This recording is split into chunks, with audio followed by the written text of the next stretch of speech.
you lost another one.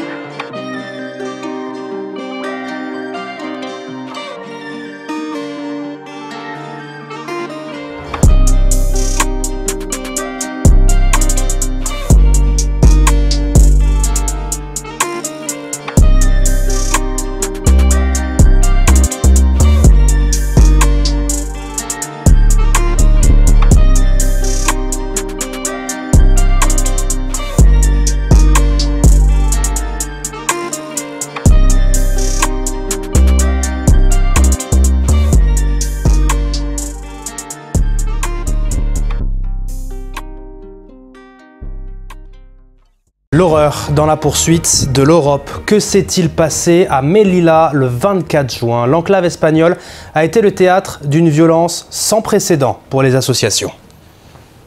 Ils ont décidé de tuer ces personnes pour lancer un message à la jeunesse africaine qui est en train de migrer vers l'Europe. C'est la seule chose qui explique ce qui est en train de se passer. Car le bilan est sans appel. 23 personnes ont trouvé la mort dans cette tentative vendredi.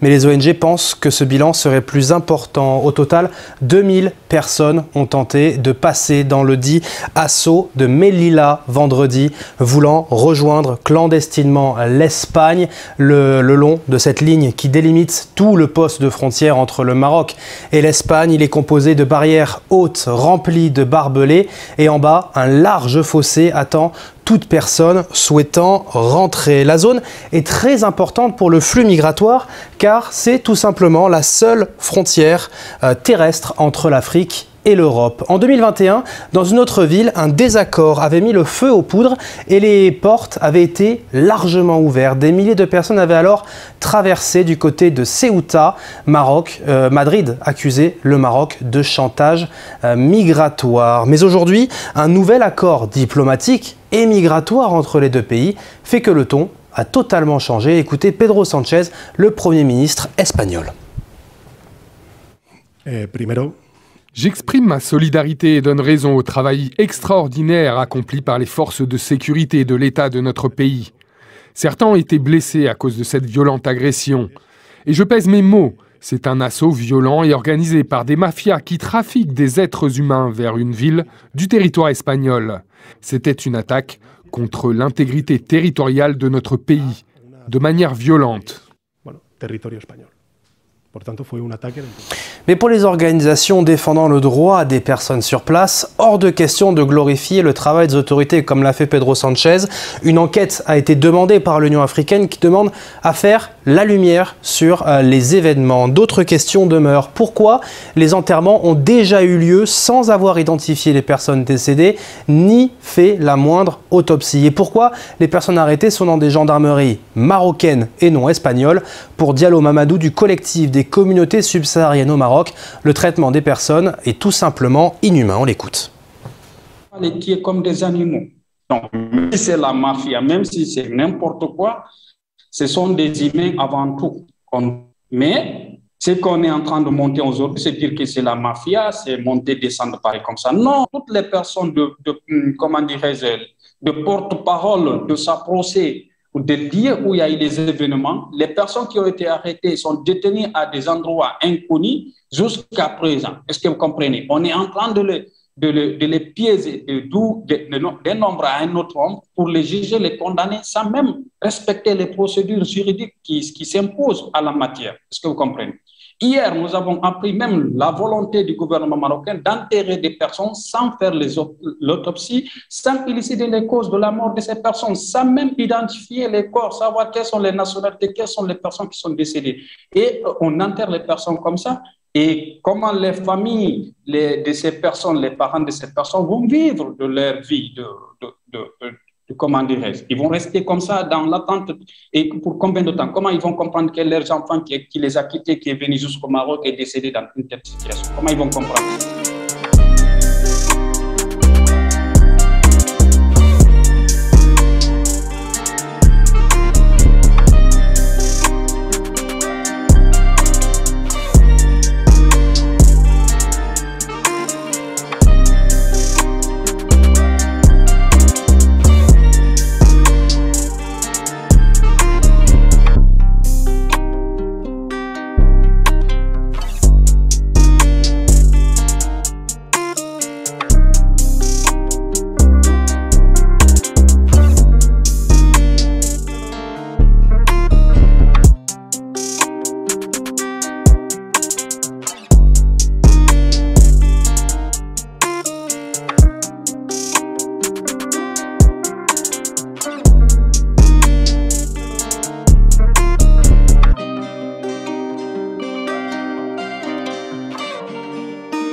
dénoncer les tueries qui ont été faites aux frontières marocaines et espagnoles. On a massacré des Africains uniquement pourquoi? Parce qu'ils veulent juste passer. Ils sont de passage. Ils n'ont ni volé, ni tué, ni faire de mal à personne. Juste parce qu'ils demandent leur route, on va les massacrer. Vraiment, ça c'est la honte. Ça c'est la honte, on dit. Vraiment, on n'a entendu aucun pays, ni de l'Europe, ni d'Afrique, ni du monde entier dénoncer ces tueries macabres, ces assassinats qui ont été perpétrés aux frontières marocaines par les forces de l'ordre devant des gens innocents qui n'avaient ni armes ni rien sur eux, juste parce qu'ils demandent le passage pour aller de l'autre côté de la frontière. On dit que vraiment ce monde d'aujourd'hui, ça montre combien il y a 2 poids, 2 mesures. Et ça, c'est la honte totale. Aussi au vu du monde entier, que personne n'a branché. Honte à l'Union européenne qui a commandé ces assassinats et qui fait semblant de ne rien savoir et qui ne dit rien au peuple français. Honte à tous ceux qui empêchent les émigrés de passer les frontières et qui les font mourir au Sahara, qui les assassinent aux frontières, qui les font mourir à Méditerranée grâce à Frontex qui leur fait la chasse. On les a pillés, on les a spoliés, on les a dépouillés et on veut qu'ils meurent, ne pouvant plus rien faire dans leur pays où on continue à s'enrichir. Dites au peuple français ce qui se passe. Dites au peuple français que pendant qu'on fête le 8 mai 45, on assassine à Madagascar, on assassine en Algérie. Dévoilez vos mensonges. J'ai honte de mon pays. Et on devrait tous protester contre ces 37 assassinats. Merci. Bravo! Alors, chers camarades, comme les gens qui parlaient avant moi, tout ce qu'ils disent, ce que je voulais rajouter ici aujourd'hui, il faut qu'on essaie d'interpeller l'Union africaine. Et comment on va le faire ça? Je rappelle à Passas, l'État généraux au Mali, ce que Sissoko il a dit. Aujourd'hui, les capitaux ils circulent, les marchandises ils circulent. C'est humain qui contrôle tout cela, il empêche de circuler même dans son propre pays. Aujourd'hui, au Mali, il y a des Frontex partout. En Mauritanie, il y a des Frontex partout. Au Sénégal, il y a des Frontex partout. Et notre économique et notre matériel qui circulent partout sur les planètes. Pourquoi? Et aussi interpeller l'Union européenne qui allait chez nous, qui raquettait à toute notre économie, et le pétrole, les gasoilines, les cacahuètes qui viennent ici, et l'Union européenne qui demande l'Union africaine de fermer la frontière. Or, les Européens, ils partent chez nous facilement. Nous, on n'a pas cette capacité de venir ici. Si aujourd'hui il y a des visas qui donnent comme c'est autorisé dans tous les pays qui doivent circuler humainement, on ne passe pas par la Maroc et envoie à chaque terre de Méditerranée, on découvre la fosse commune, on découvre le cimetière et tout ça là c'est la connerie, c'est la barbarie, c'est des tireurs. Donc chers camarades, ne fatiguent pas jamais, ne baissent pas les bras jamais et la lutte continue. Merci beaucoup, j'ai passé la parole à notre grand. Personne n'a condamné cette tuerie. Nous disons c'est inacceptable. C'est inacceptable et nous le dénonçons de toutes nos forces. Ces assassinats, l'Union africaine, l'ONU doit vraiment demander des enquêtes pour vraiment dénoncer et situer toutes les responsabilités par rapport à ces tueries, à ces massacres et ces assassinats de nos frères qui ont été perpétrés aux frontières marocaines. Nous dénonçons et nous disons non, le monde là appartient à tout le monde.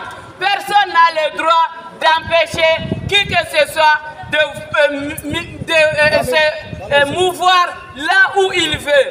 Et ça, c'est un droit international. Le droit à l'installation là où on veut. Et ce monde n'appartient à personne. Nous disons la honte à ces pouvoirs qui font la guerre aux immigrés. La honte à ces pouvoirs qui font la guerre aux immigrés. La honte à ces pouvoirs qui font la guerre aux immigrés. Parce que ce qui s'est passé en Maroc, tout le monde l'a vu, c'est une honte pour l'Afrique. C'est une honte pour l'Europe. C'est pour ça qu'on a fait ce déplacement-là. Parce que c'est nos frères, nos sœurs et nos amis qui ont perdu la vie. Ce qui s'est passé en Maroc, c'est une honte. C'est une honte pour tout le monde. Dans le monde entier, si on voit cette image-là, c'est une honte internationale. Mais depuis le drame qui s'est passé, à quel président qui a sorti pour faire la déclaration? Personne.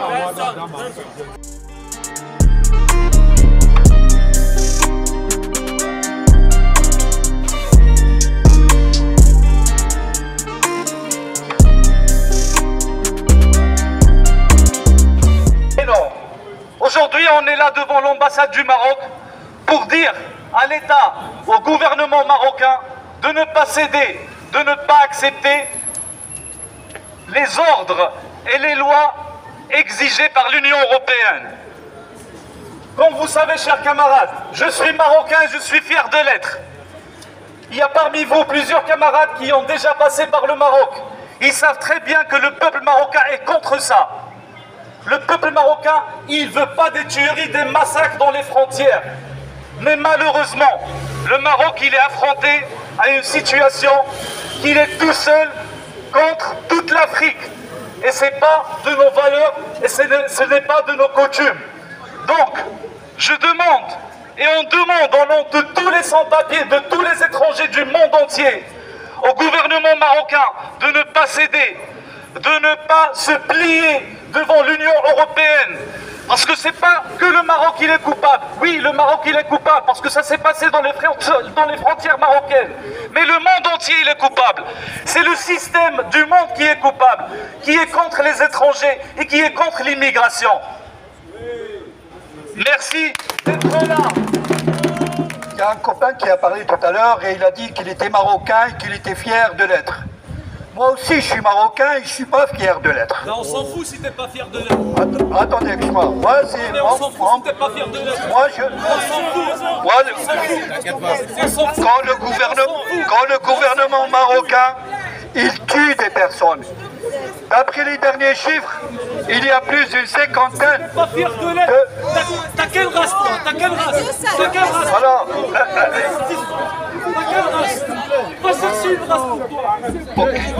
alors, vous voyez, quand il y a des gens qui veulent s'exprimer. Non, c'est bon. Sinon là, on va créer problème.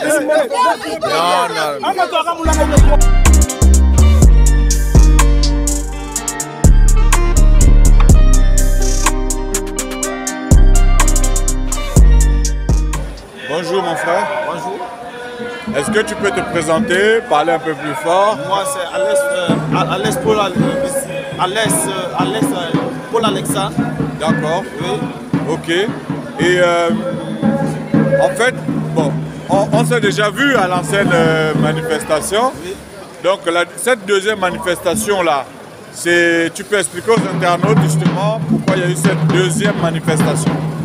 La première, c'était d'abord, ça concernait l'ambassade d'Espagne Aujourd'hui, nous sommes là devant l'ambassade du Maroc parce que c'est là où, il y a plus de morts. Et du coup, nous venons devant l'ambassade aujourd'hui pour réclamer la justice, quoi, pour ces frères qui sont morts. Bonjour monsieur. Bonjour. Est-ce que vous pouvez parler un peu plus fort, vous présenter pour les internautes? Alors moi c'est Abel Ibla. Oui. D'accord, j'ai 25 ans, j'habite sur Paris et je suis d'origine arabe. Voilà. Alors arabe de quel pays exactement? Tunisie exactement. Tunisie. Voilà, donc Tunisie. nous avons un Africain de Tunisie. Voilà, Afrique du Nord. Et un Africain subsaharien. Oui, de quel pays exactement? Cameroun. Pardon? Cameroun. Cameroun. Oui, voilà. Voilà. C'est ça, non? Ok. Alors, donc, est-ce que vous êtes au courant de la raison pour laquelle les gens manifestent? Alors oui, effectivement, j'en ai entendu parler. Oui. Je sais qu'il y a eu des petits soucis au Maroc, à Melilla précisément, Ouais. où justement des migrants subsahariens ont été mal accueillis par la police, ils ont été maltraités. Donc voilà. Donc, je pense que c'est pour ça que vous manifestez, je pense. C'est un euphémisme, parce que c'est un, non seulement c'est un gros souci, comme C'est de la vrai, demoiselle. j'ai vu les vidéos, franchement c'est Voilà, c'est atroce. vraiment de gros massacres qui ont eu lieu. Non, on est d'accord, on est d'accord.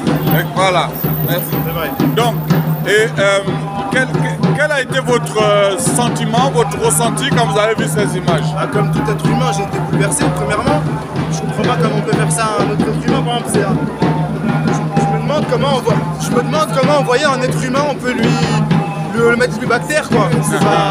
Je comprends pas comment c'est possible. En plus, je le vois, on a le même sang. Là si on ouvre, c'est le même sang, donc je comprends pas. Et justement, est-ce que vous avez un message?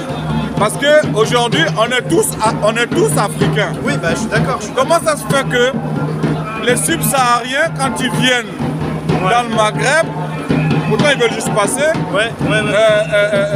que pensez-vous justement de ce traitement? Quel message avez-vous à envoyer à vos collègues du Maghreb? Alors le message que moi je pourrais envoyer, c'est d'être ouvert à la misère humaine en fait, être ouvert aux problèmes des autres, parce que nous on a les mêmes problèmes quand on arrive en Europe. Donc il ne faut pas qu'on se dise ah ils viennent, nous on est pareil quand on vient en Europe, donc il faut qu'on voit pareil les gens qui viennent chez nous pour partir plus haut.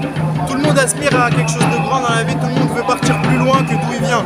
Donc c'est normal, moi je pense qu'on devrait les accueillir et justement les aider à partir au lieu de les entasser, de les laisser comme des... Franchement le mot c'est ça, comme des animaux, ils les entassent, ils les maltraitent. Donc je pense qu'il faudrait justement faire, je sais pas, peut-être pas des aides ou quoi, mais sensibiliser la population à cette question-là pour que justement elle puisse voir la chose d'un autre œil. Exactement. Même question, quel message vous avez à envoyer à vos collègues africains du Maghreb? Si vous aviez un message à leur envoyer. Le message que j'ai envoyé, le message que je peux envoyer aux collègues, c'est que je pense que même c'est le bas peuple qui subit. Le coup, c'est l'État. C'est nous au bas peuple que nous ne devons pas entrer dans ce uniquement.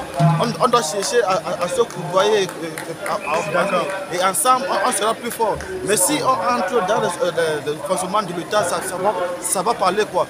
Donc je ne peux pas voir le frère et je le vois ma passion, je pense que lui aussi il subit le même sort comme nous aussi on subit quoi. Mais le seul truc c'est qu'il ne me voit pas comme un adversaire devant lui. Justement. Il me voit comme une personne. Mais que chaque personne est libre d'aller où il veut.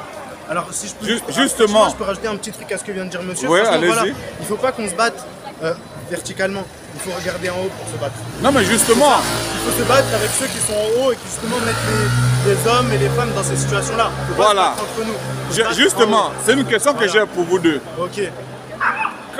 Quand nos pays ont été libérés, oui. Hein, que ce soit la Tunisie, que ce soit le Cameroun avec l'UPC, etc. Oui.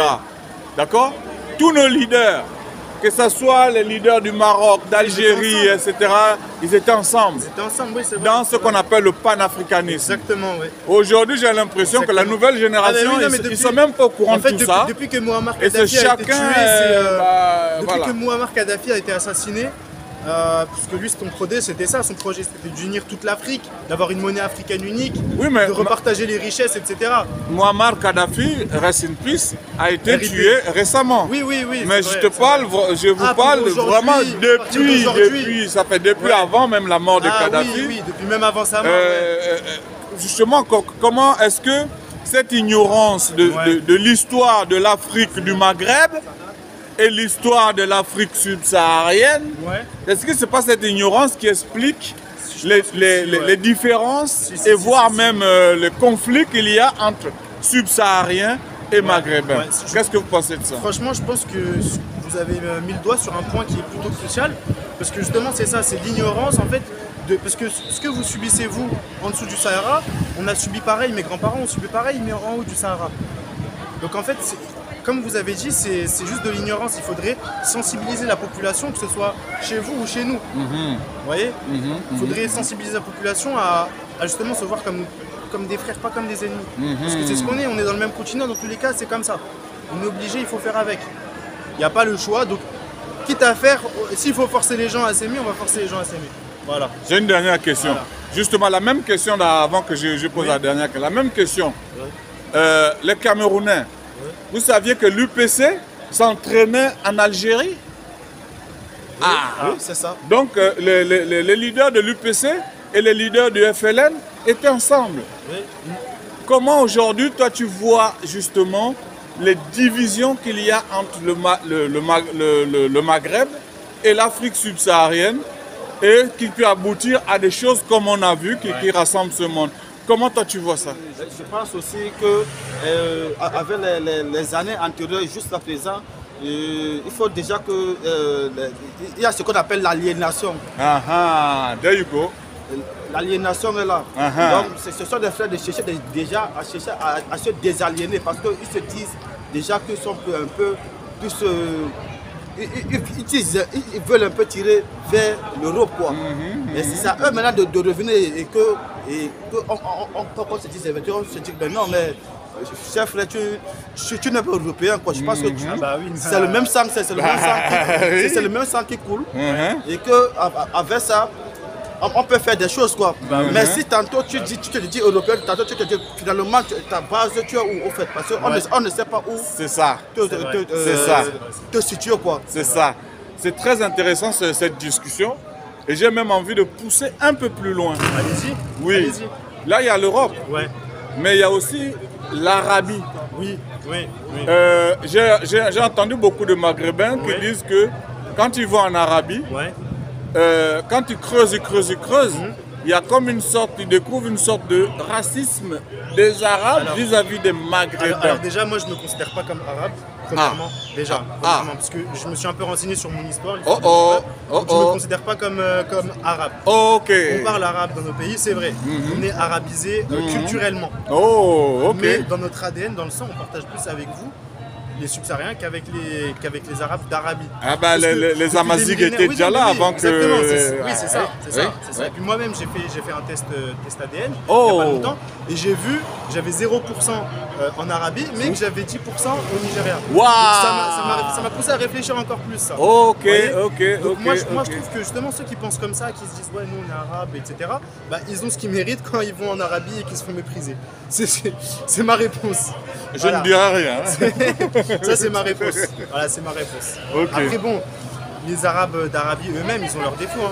Tout le monde a ses défauts. C'est pas une couleur ou une race qui va faire un défaut. C'est la personne, sa mentalité, comment elle a été élevée. Eux, ils ont été élevés dans l'opulence, dans la richesse, donc ils n'ont pas les mêmes problèmes que nous. Vous voyez? Ouais, et puis de toute façon, les richesses du monde sont sur quel continent? En Afrique. Bon, dans 30 ans, le monde entier, quel est le continent qui sera le plus peuplé? C'est l'Afrique. D'accord. Donc, est-ce que ça ne vaut pas la peine qu'on se mette tous à se battre pour l'Afrique au lieu que certains se mettent pour se battre pour d'autres régions?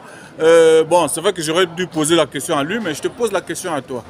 Non, mais en fait, aujourd'hui, tu vois, je pense que l'Afrique a beaucoup subi et l'Afrique continue toujours à subir.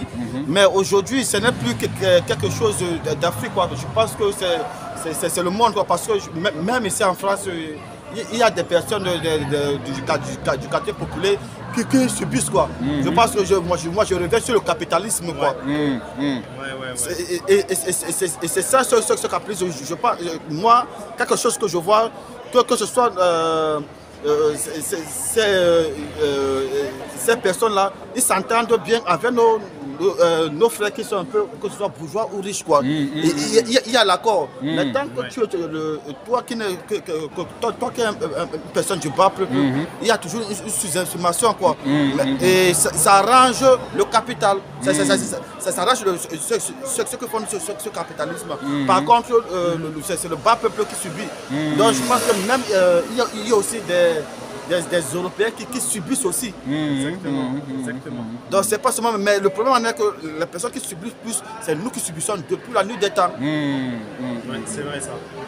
C'est vrai. Non, je suis d'accord avec ce qu'il a dit, monsieur. Je suis d'accord. Franchement, j'ai rien à ajouter parce que son analyse, elle est parfaite en fait. Comme il a dit, c'est le capital qui pousse tout ça en fait, qui pousse les gens à vouloir partir parce qu'ils se disent ouais, c'est mieux là-bas. Alors que non, pas forcément. Pas forcément. Ça peut être mieux chez toi, justement, tu vas perdre moins de temps, tu vas éduquer tes enfants, ton peuple, tu vas rester ici et c'est eux qui vont venir après. C'est eux qui voudront venir et là tu pourras leur dire non. Tu vas dire regardez ce que vous avez fait, donc maintenant c'est non. Justement, c'est ça qu'il faut faire. Il faut arrêter la fuite des cerveaux en fait. C'est ça. La fuite des cerveaux, il faut l'arrêter. C'est ça. Il faudrait que... Bon, je ne vais pas dire qu'il faudrait que chacun reste chez soi. C'est pas comme ça la vie. Le monde, il est fait pour voyager, pour découvrir. Le monde est fait pour découvrir, voyager. Exactement, il est à tout le monde. Personne ne peut pas Il est à tout le monde. On est d'accord. Même les Européens ont immigré, quoi. Oui, voilà. C'est eux qui ont commencé. Voilà, c'est eux qui ont voulu lier nos histoires. L'immigration a commencé par eux. Donc, je ne sais pas, chaque personne. Je pense que chaque personne est libre d'aller où il veut. Mais c'est nous-mêmes que nous causons ces barrières. On est toujours en train de dire ah non, pourquoi lui vient ici? Pourquoi lui vient ici, quoi? Par contre, au commencement, tout était libre, quoi. Je pense qu'il n'y avait pas de division. Exactement. Et quel message avez-vous à envoyer aux autorités marocaines? Pourquoi pensez-vous qu'il s'est passé ce qui s'est passé? Toute cette tuerie-là, moi ça me dépasse, j'arrive pas à comprendre. Alors franchement, on va pas se mentir, il y a sûrement un fond de racisme là-dessus, déjà, premièrement, parce que quand on voit, même envers nous-mêmes, hein, tout ce qui n'est pas blanc en fait, en Afrique, même chez vous c'est pareil, hein, tout ce qui n'est pas blanc en Afrique, on va le voir comme moins bon que le blanc en fait, c'est ça. Donc il faudrait déjà penser aux mentalités, aliénation. Les mentalités. Voilà, exactement, c'est ça, c'est le mot, l'aliénation. Voilà, il faut se désaliéner. Donc il faudrait déjà revoir les mentalités de base et arrêter de dire parce que plus on a la peau claire, plus on est bien. C'est pas comme ça la vie. C'est pas comme ça la vie. Moi c'est ça que je pense. Après voilà. En tout cas voilà. Même question. Oui, je pense que quelque part que nous aujourd'hui, c'est de pouvoir s'instruire et tout, parce que le Maroc aujourd'hui, comme je disais tantôt, ce n'est pas la population, c'est pas la population, quoi. Mais la population, je reviens toujours, la population subit. Et maintenant, vraiment, il y a vraiment une grosse pression, derrière, quoi. Maintenant, c'est aussi à eux maintenant, ces personnes de l'État, du gouvernement, de voir comment culturellement, comment ouvrir des portes dans une autre manière, quoi. Parce que c'est le moment où jamais, quoi. Parce que c'est le moment de se mettre maintenant au travail, quoi. Mais plus dans la culture, quoi. De cette culture diverse. Si c'est que ça veut considérer l'Afrique, que ça soit que l'Afrique, que ça ne voit pas l'autre comme un ennemi, mais que ça le voit plutôt comme un frère. Justement, un dernier mot sur cette unité. L'unité de l'Afrique, parce que le but c'est de ça, c'est vraiment nos leaders se sont battus jusqu'à leur mort pour libérer les pays dont nous sommes fiers aujourd'hui. Est-ce que c'est pas à votre génération et aux générations de nos enfants de réaliser à nouveau ce rêve qui a été perdu, cette unité, surtout vous qui êtes en diaspora? Alors voilà. Bon, ma question est un peu part dans tous les sens. Non, mais non, voilà. je vois le fond de votre question. Moi, je pense que justement là, vous appuyez encore sur un autre point. Un point qui est important, je dirais pas le plus important, mais un point central en fait. Le souci, c'est quoi? C'est que comme il a dit, avec le capital aujourd'hui, on ne nous laisse pas le temps de penser à tout ça en fait. De se renseigner, de lire des livres, d'écouter des conférences, on ne nous laisse pas ce temps-là. Le monde, il est fait comme ça. On se lève le matin pour pouvoir payer le loyer, payer ce qu'on va manger à midi. Donc je pense que tout ça c'est fait exprès en fait, pour qu'on soit aliéné et qu'on ne pense pas, qu'on ne réfléchisse pas. Justement, il faut briser ces chaînes et il faut justement, par exemple, quand on voit par exemple des situations comme ça qui arrivent, on voit que les gens justement ils sont en désespoir, ils manifestent, il y a la police de partout qui les empêche de donner un message. Justement, c'est à ce moment-là qu'il faut justement se dire, mais pourquoi est-ce que la police ils interdisent des hommes qui sont libres de porter un message qui est un message de liberté en fait. Et à partir de là, c'est là où il faut commencer à se dire, ouais, on fait un travail sur nous-mêmes. L'éducation, un travail aussi. Quand on voyage, un travail aussi. En fait, il faut être en travail constant vu qu'on ne nous laisse pas le temps de travailler avec les autres, de travailler sur nous-mêmes. Donc il faut être constamment dans ça, constamment dans le progrès envers nous-mêmes et envers les autres. Après ça, c'est mon mot. Moi franchement, je ne vais pas vous mentir, je vous parle. Peut-être que ma réponse n'est pas aussi dans tous les sens. Mais nous, en tout cas, en France, comme vous avez dit, la diaspora, on ne va pas regarder lui, il est subsaharien, lui, il est nord-africain. Non. Moi j'ai des amis, j'ai des cousins, tout. On est comme ça. On va pas dire ouais lui il est camerounais donc je parle pas. Non, on a grandi ensemble dans le même quartier, dans les mêmes difficultés. Justement, on est ensemble, c'est ça qui nous unit. Et il faut qu'en Afrique ils arrêtent de se dire ouais eux ils sont comme ci. Non, vous avez grandi dans la même merde, excusez-moi du terme. C'est ça. Dans la même merde, les mêmes conditions. Que ce soit en haut ou en bas du Sahara, c'est les mêmes conditions de vie. C'est ça. Et voilà, ça c'est mon mot. Je dirais même, avant de lui donner la parole, bon, après ça c'est mon avis, hein. Là c'est moi Carlos qui parle, hein. Là c'est moi, hein. C'est personne d'autre. C'est-à-dire que l'unité entre le Maghreb et l'Afrique subsaharienne qu'on a perdu depuis les années 70, on va dire par là, et qu'on a du mal à réaliser aujourd'hui, j'ai l'impression que ce sentiment d'unité, on le retrouve à un seul endroit partout sur la planète. Là où les subsahariens et les maghrébins se sentent encore ensemble. C'est dans les banlieues françaises. C'est vrai. Et c'est ça le compte, c'est que ce soit en France. C'est dans les banlieues. Et grâce à la culture un peu hip-hop et tout, il y a une solidarité entre Renoir et Rebeu qu'on devait voir sur le continent. Exactement. Voilà. Donc bon, moi je suis d'accord avec vous. Un dernier mot justement sur justement cette nécessité d'unité. Voilà, et je pense aussi que l'unité, c'est comme vous dites, qui fait toujours en sorte que nous sommes toujours enfermés dans des cases. Et il faut vraiment qu'on soit dans des cases. Que ce soit, maintenant quand je reviens sur le côté humain, quand je vois ces frères, parce que je constate que ce que moi je vois, que ce soit, voilà, il y a toujours un truc où non, tu ne dois pas être avec le frère subsaharien, ce n'est pas bien parce que dans le fait, il y a toujours des trucs un peu de, que ce soit du Coran, oui, parce que ça dit. Nous sommes beaucoup aliénés, quoi. C'est nous-mêmes de nous désaliéner, quoi. Et je pense que ce n'est pas moi, mais c'est en voyant, en côtoyant des frères, en leur parlant, c'est un peu ça qui peut changer, quoi. Parce que personne ne pourra changer ça à notre place, quoi. Tout à fait. Exactement. Mais c'est nous-mêmes qui devons commencer ce combat aujourd'hui, quoi. Comment faire pour qu'on puisse avoir cette relation forte là, que nous sortons de nos cases, quoi. Tant que nous ne sommes pas sortis dans nos cases, il y aura toujours un blocage. C'est ça, c'est ça. Je suis d'accord à 100% avec vous. Ton Facebook. Je n'ai pas Facebook. Bon, où est-ce qu'on peut te suivre? Vous pouvez me suivre sur Snapchat si vous voulez. C'est quoi le Snapchat? ish.ishak. Ok. Voilà. Et toi? Moi c'est WhatsApp, quoi. Mais j'ai un YouTube. Ouais, c'est quoi dans la chaîne? paul.alexandre21@gmail.com. Ça, c'est un Gmail, ça. C'est un YouTube, ça? Ouais, c'est Ah oui, c'est vrai, Gmail, c'est YouTube. Ok, en tout cas, je vous remercie, monsieur. Avec plaisir, franchement. Avec plaisir, franchement, Okay. j'ai plaisir. Voilà, ok.